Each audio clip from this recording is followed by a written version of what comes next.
Joshua ဘန်ကိုတခါတော့ကလေတိုက်ခဲ့ပြီးတဲ့မာနဲ့ Keep ကတော့အခုတခါလဲသူက Brandon Royval ကိုအနိုင်ရပြီးမှ Joshua ဘန်ကိုလေတိုက်လာပြပြီဖြစ်ပါတယ်။ Joshua ဘန်ကိုဒူးပြန်နဲ့ကျွေးမယ်ဆိုပြီးပြောပါတယ်။ UFC မှာတဲ့ပထမဆုံးအနိုင်ရထားတဲ့ငါရဲ့ဒူးပြန်ကွက်ကိုမင်းပြန်တွေ့ရမှာပါတဲ့။ ချန်ပီယံကပတ်ယူဖို့ငါလာပြီတဲ့။ဒါငါရဲ့ကပတ်ပဲတဲ့။ဒီဝိတ်ထဲမှာအကောင်းဆုံးဖိုက်တာကငါပဲဆိုပြီးမာနဲ့ Keep ကပြောပါတယ်။နောက်တော့ Joshua ဘန်ကိုသူကခလေးလေးလို့ပြောရပါတယ်။ဘယ်လိုပြောရပါလဲဆိုတော့မင်းဟိုတဲ့အရှင်လက်တဲ့ဒီနေရာကနေဖြုတ်ချပြမယ်တဲ့။မင်းအခု Houston မှာမလားတဲ့။ဖေဖော်ဝါရီလမှာ Houston မှာကစားကျင်နေရတယ်။ဘယ်မှာကစားကျင်လဲမင်းတရားသာရွေးလိုက်ပါတဲ့။စာချုပ်လက်မှတ်ထိုးလိုက်တယ်မင်းအစင်သင့်တာပြင်ထားဆိုပြီးပြောရပါတယ်။မင်းပြောတော့ကားတဲ့ Brandon Royval ကငါ့ကိုတခုခုလုပ်ပြလိုက်မယ်ဆိုတဲ့။အခု Brandon Royval ဘာဖြစ်သွားလဲတဲ့။မင်းကငါရဲ့ကပတ်ကိုယူထားတာပဲတဲ့။ငါအခုငါရဲ့ကပတ်ကိုပြန်ယူဖို့လာပြီဆိုပြီးမာနကိကဆိုနေပါလေဇူလိုင်လမှာတဲ့သူခြေတော့တာမနာခဲ့ဘူးဆိုရင်နဲ့ဘရန်ဒန်ရဲဝေါ်နဲ့အဲ့ဒီကလေးကပွဲဖြစ်မှာဖြစ်ပြီးသူသာအနိုင်ရမှာဖြစ်ကြောင်းသူကဆိုလိုခြင်းဖြစ်ပါတယ်သူသာနိုင်ရမယ်ဆိုရင်သူဟာတေချာဘောက်ကိုပန်နိုဂျာနဲ့ပွဲတွေ့ရမှာဖြစ်ပြီးဒီကပတ်ဟာသူ့ရဲ့ကပတ်ပဲဆိုပြီးတော့မာနကိကတချစ်ချပြောနေတာပဲဖြစ်ပါတယ်ဒါပေမဲ့ကန်ဒီယာကဂျိုရှွာဘန်ကိုမျက်နှာသာပေးသွားတဲ့အတွက်ကြောင့်မာနကိတယောက်ဘာဖြစ်သွားလဲအားလုံးသိပဲဖြစ်ပါတယ်အခုတော့မာနကိတယောက်ကတော့အောက်လေတိုက်နေပြီးဂျိုရှွာဘန်ကိုအပြင်းထန်စိန်ခေါ်နေတာပဲဖြစ်ပါတယ်မာနကိကမကောင်းတာမဟုတ်ကောင်းပါတယ်မာနကိကBrandon Royvalကိုပထမချီမှာပဲအလဲထိုးပြီးအပိုစုကြီးပါသိမ့်ပိုက်သွားတာပါနောက်ပြီးတော့အစောပိုင်းကာလမှာဆိုရင်မာနကိကအလက်ဇန်နာပန်နိုဂျာနဲ့နီကိုလူတို့ကိုစက်တက်ရှုံးခဲ့ပါတယ်ဟူစတန်မြို့မှာမာနကိကပြောရမယ်ဆိုရင်တော့ဒီပွဲမှာဒူးပြက်နဲ့တိုက်ပြီးလဲထိုးခဲ့တာပါအပိုစုကြီးရနိုင်တဲ့စွမ်းဆောင်ရည်ဆိုပေမဲ့ဝိတ်ပူတာမလို့အဲ့ဒီလုံးကလည်းမရခဲ့ပါဘူးအခုချိန်မှာ3ပွဲစက်တိုက်ပွဲသိမ်းနိုင်ထားပြီးပြီမို့လို့ Flyweight Champion Joshua Ban ကိုသူစိန်ခေါ်လိုက်တာပဲဖြစ်ပါတယ်ကျွန်တော်ကတဲ့ Joshua Ban ကိုတဲ့ဒီနေ့ Brandon Royval နဲ့ထိုးတဲ့ပွဲလိုမျိုးပဲကျွန်တော်လဲထိုးပြသွားမှာပါတယ်နောက်ပွဲကျရင်တေချာပေါက် Joshua Ban နဲ့ပွဲဖြစ်မှာပါတယ်ခမရတို့ဘာလို့အဲ့ဒါတက်ဆိုတိုင်ယာအကြောင်းတွေပြောနေတာလဲဆိုပြီးဂျပန်ဖိုက်တာအကြောင်းပြောတာကိုလည်းသူကဒေါသခံနေပါတယ်ဒီကောင်ကဘာကောင်မှမဟုတ်ပါဘူးတဲ့ဂျပန်မှာတော့ဘယ်သူမှမသိဘူးတဲ့ကျွန်တော်နာမည်သွားပြောကြည့်လိုက်တယ်ဂျပန်ကကောင်တွေကုန်သိတယ်တဲ့ဂျပန်မှာကြော်ညာဖို့တခြားဂျပန်ဖိုက်တာမလို့ဘူးကျွန်တော်လည်းဆိုရင်တော့လုံလောက်တယ်ဆိုပြီးသူကသူ့ကိုယ်သူအထင်ကြီးစွာပြောပါတယ်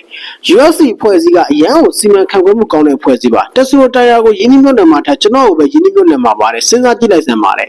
်ခုဆိုရင် Joshua Ban လည်းကျွန်တော်ကိုကြောက်နေမှာသေးကြတယ်ကျွန်တော်လာတော့ပဲဆိုတော့သူသိနေလောက်ပြီးတဲ့တေးကြလေဒီကောင်ကြောက်နေပြီတဲ့ဒါကြောင့်ဘာတမ်းမထရရတာပေါ့တဲ့လာမယ့်2026မှာချန်ပီယံကပတ်ပါရှင်ကကျွန်တော်ပဲတဲ့ကျွန်တော်လှည့်ပဲတဲ့စပွန်ဆာတွေအင်းကြီးမြတ်နယ်မှုတွေကျွန်တော်ဘက်မှာလာပါတော့မယ်တဲ့ကျွန်တော်ကတော့ငွေပုံကြီးကိုပိုက်ဖို့အသင့်ပါပဲကျွန်တော်အစင်းသိဖြစ်နေပြီဆိုပြီးမာနယ်ကိကတကယ်ကိုမစားရဝခမဲပြောသွားတာဖြစ်ပါတယ်ဒါမဲ့ဒီမာနယ်ကိကိုလည်း short လို့တော့မရဘူးဗျလက်ရည်ကောင်းတာကတော့အမှန်ပဲဖြစ်ပါတယ်အခု Joshua Ban ရဲ့ကပတ်ကိုစိန်ခေါ်ခွင့်အနည်းအဆက်ဆုံးလူတွေကမာနကိနဲ့တက်စရိုတိုင်ယာလို့တွေကတရားတော့ဖြစ်မှာသိကြပါတယ်တကယ်လို့ပန်နိုဂျာပြန်မကောင်းလာဘူးသူက ready မဖြစ်ဘူးဆိုရင်တော့မာနကိသမတ်တက်စရိုတိုင်ယာနှစ်ယောက်တည်းကတယောက်ကိုတော့ UFC ကရွေးချယ်ပြီး Joshua Ban နဲ့ပွဲတီပေးရမှာပဲဖြစ်ပါတယ်နောက်ပြီးမာနကိကပြောတော့ပါတည်းသူ Brandon Royval နဲ့ထိုးတဲ့ပွဲမှာတဲ့သူ့မှာဘာ game plan မှမရှိဘူးတဲ့ Brandon Royval ကကန်တန်စကားနဲ့ဝင်လာတယ်ငါပဲကိုလုံသွားတယ်ငါပဲအကွက်ကြကြတဲ့အနိုင်ယူသွားတာလေဒါငါလုံးနေကြပဲတဲ့မင်းတို့ကောင်တွေတန်စကားတဲသာဝင်ခဲ့လိုက်ကွာတဲ့ကျန်တာငါပဲအကုန်လုံးပြသွားမယ်တဲ့ Joshua Ban ဒီတစ်ခါမင်းလှည့်ပဲဆိုပြီးမာနကိကလေကြီးနေပါတယ်မင်းတို့ငါ့ကိုထိတာနဲ့သေသွားမယ်တဲ့ဆေးကိုရောက်သွားမယ်ဘယ်သူနဲ့ပဲတီးပေးငါတော့ချိန်ပါပဲတဲ့ဒီဝိတ်ထဲမှာအနေရဲ့အရှိဆုံး scale ကောင်းဆုံး fighter ကဘယ်သူမှမလုပ်နိုင်ဘူးတဲ့ငါပဲတဲ့ငါကဘယ်သူနဲ့မှမတူတဲ့သူတဲ့တေချာနားတော်နဲ့ဒီကပတ်ကငါအတွက်ပဲဆိုပြီး Joshua Ban ကိုသူကတေချာကြီးကိုပြောပြီးတော့ချင်းချောက်နေတာပဲဖြစ်ပါတယ်ဒီလောက်နေကြီးနေတဲ့မာနကိနဲ့ Joshua Ban ကိုတော့မြန်မာပရိသတ်တွေကတကယ်ကိုပွဲတီပေးစေချင်တာဖြစ်ပါတယ်မြန်မာပရိသတ်တွေကတော့မာနကိကလေကြီးပင်မဲ့တဲ့တကယ်တော့မာနကိကဘာပြောကစားပုံကောင်းပါလေတဲ့ထိချက်ပါဝါလည်းရှိတယ်တဲ့ flyweight တန်းမှာသူကကစားသမားကောင်းပါလေ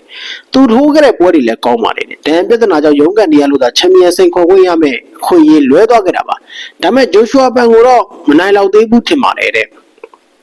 Joshua Ban UFC ရောက်ကြတဲ့ကတခုလုံးတိုးတက်လာတာခုဆိုချန်ပီယံတော့ဖြစ်နေပြီတဲ့။ဘာပြောကန်ဒီယာကတော့ Joshua Ban ဘက်မှာပဲတဲ့။ဘ ဘာပြောတဲ့မာနယ်ကစ်ကဒီနေ့ကစားသွားတာကတော့တော်တော်မိုက်တယ်တဲ့တော်တော်ကြည်ကောင်းတဲ့ပွဲပါတဲ့ကမ်ဘက်ကတော်တော်ပြင်ကောင်းလာခဲ့ပဲတဲ့ဘာပြောတဲ့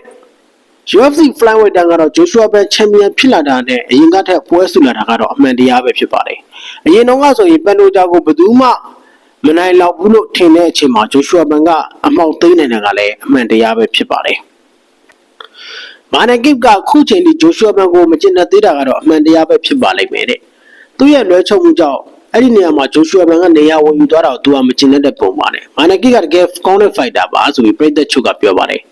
Joshua Ben နဲ့တွေ့တော့ရာဇဝင်ကျွေးနေဆိုပွဲကတော့လှပါပြီတဲ့။ဘာဖြစ်လို့လဲဆိုတော့သူကဒီလောက်ထိ Joshua Ben ကိုပြောထားတယ်ဆိုတော့ Joshua Ben ကလည်းမာနယ်ကစ်ကိုမကြည့်တာအမှန်ပဲဖြစ်ပါတယ်။ဒီနေ့ပွဲမှာဆိုရင်နဲ့တေချာကြည့်ရင်နဲ့ Brandon Royval ကကြောက်နေတာအသိသာကြီးတဲ့အမြင့်ကန်တာကိုတဲ့မာနယ်ကစ်ကဆွဲလိုက်ကလေးကလန့်နေတာမြင်ရတယ်တဲ့။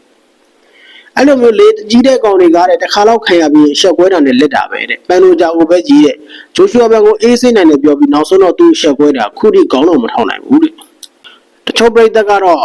Joshua Ben ချန်ပီယံမဖြစ်ခင်ကတည်းကဒီမာနယ်ကစ်ကိုသတိထားမိတာတစ်ချိန် Joshua Ben နဲ့အန်ဒီရရှိတဲ့ fighter လို့တော့ထင်ကြေးပေးမိတယ်တဲ့အခုထိုးလဲ Joshua Ben နဲ့အန်ဒီရများစွာကမာနယ်ကစ်ပဲရှိတယ်တဲ့တရားကြီး50-50ပဲတဲ့ဘာမှမပြောနိုင်ဘူး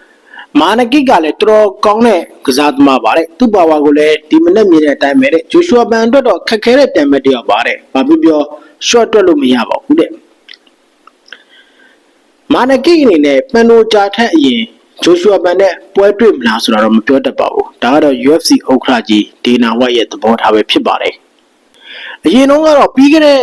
ရက်ပိုင်းတော့ဗျာ Joshua Ben ကပန်နိုဂျာကိုအနိုင်ရပြီးတဲ့နောက်ပေါ့မာနယ်ကစ်က Joshua Ben နဲ့ပတ်သက်ပြီးသူကပြောဦးတယ်ဗျဒါပေမဲ့အဲ့ဒီတုန်းကမာနယ်ကစ်ကပြောတာကသူက Joshua Ben ကနေလိုက်ပြီးပြောတာအခုတခါကျတော့သူကJoshua Ben ဘက်ကမဟုတ်ဘူးနဲ့ Joshua Ben ကိုသူက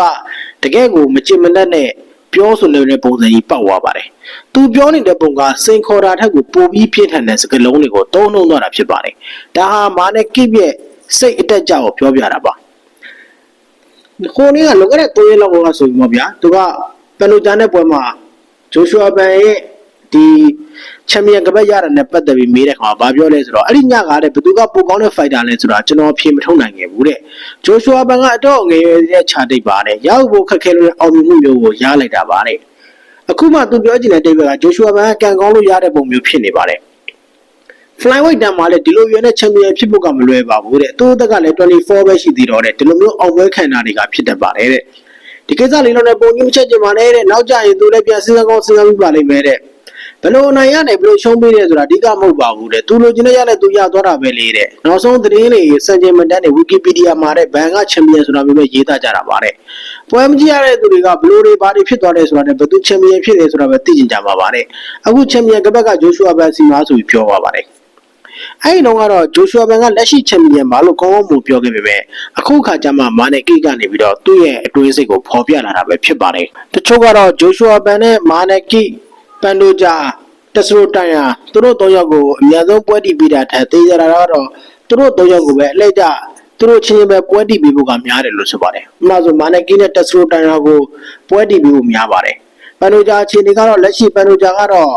သူ့တောင်ထိတာတော့မကီးမဆိုင်အားပါဘူး။ဒါတွေကိုလစ်လို့ရှိပြီးလေ့ကျင့်ခန်းလုပ်နေတဲ့ပုံတွေလူမှုကွန်ရက်မှာတော်တော်ပြန့်နေပါတယ်။သူ့ရဲ့အကောင့်ကလည်းသူလေ့ကျင့်ခန်းတွေပြန်ဆင်းနေပြီးအများဆုံးပြန်ပြီးတော့ချန်ပီယံကပတ်ကိုလူဖို့စိန်ခေါ်နိုင်ပြီဆိုပြီးသူကတင်းနေပါတယ်ပန်နိုဂျာနောက်ဆုံးကပတ်ကောက်ကွယ်ပွဲမှာရရှိခဲ့တဲ့ဒဏ်ရာကိုလစ်လူရှူထားပြီးတော့လေ့ကျင့်ပြန်စတင်နေတာအလုံးသိပါဒဏ်ရာကြောင့်လာနေကြအနားယူဖို့လိုအပ်ပေမဲ့အလေးတွေကိုသုံးပြီးတော့ခန္ဓာကိုယ်ရဲ့အခြားစိတ်ပိုင်းတွေအတွက်စူးစမ်းလေ့ကျင့်နေတာတွေ့ရပါတယ်ဒဏ်ရာတားဆီးတွေကိုကြော်လာပြီးအများဆုံးမကြေပွဲလွှဲဖို့စိတ်အားထက်သန်နေပုံလည်းရပါတယ်ချန်ပီယံကပတ်ရရှိပြီးတဲ့နောက်သူက Joshua Ben နဲ့အများဆုံးပွဲတီးပြီးဖို့လည်းတောင်းဆိုနေတာပဲဖြစ်ပါတယ်ဘာကြောင့်လဲဆိုတော့သူပြန်ကောင်းလာတဲ့အထိအချိန်တိုင်းတာတကယ်လို့အရင်မကြဘူးဆိုရင်နဲ့ Joshua Ben နဲ့ပြန်ပွဲတီးပြီးပါဆိုပြီးတော့ပန်နိုဂျာရဲ့ဒီနီးပြအဖွဲ့ကဒေနာဝိုက်ကိုပြောထားတာဖြစ်ပါတယ်ဘယ်လောက်ထိအနားယူရမလဲဆိုတော့မသိရသေးပါဘူးအခုလည်းတောင်ထိတာပါဒဏ်ရာရတော့မှပေါ်စားလေးချင်းကန်လေးလှုပ်ဆောင်နေတာကိုတွေ့ရပါတယ်ပန်နိုဂျာကတော့သူ့အနေထားကိုသူပြန်လည်ပြီးတော့ပြင်ဆင်နေပြီး Joshua Ben နဲ့မကြေပွဲနှွှဲချင်နေတာရပါတယ်တေချာတာကတော့ Joshua Ben နဲ့ပွဲမတီးခင်မာနယ်ကစ်ပန်နိုဂျာတစရိုတိုင်ယာ သူတို့၃ယောက်ကိုပဲအလဲကျပွဲတီးပေးမလားဆိုတာကတော့စောင့်ကြည့်ရမှာပဲဖြစ်ပါတယ်။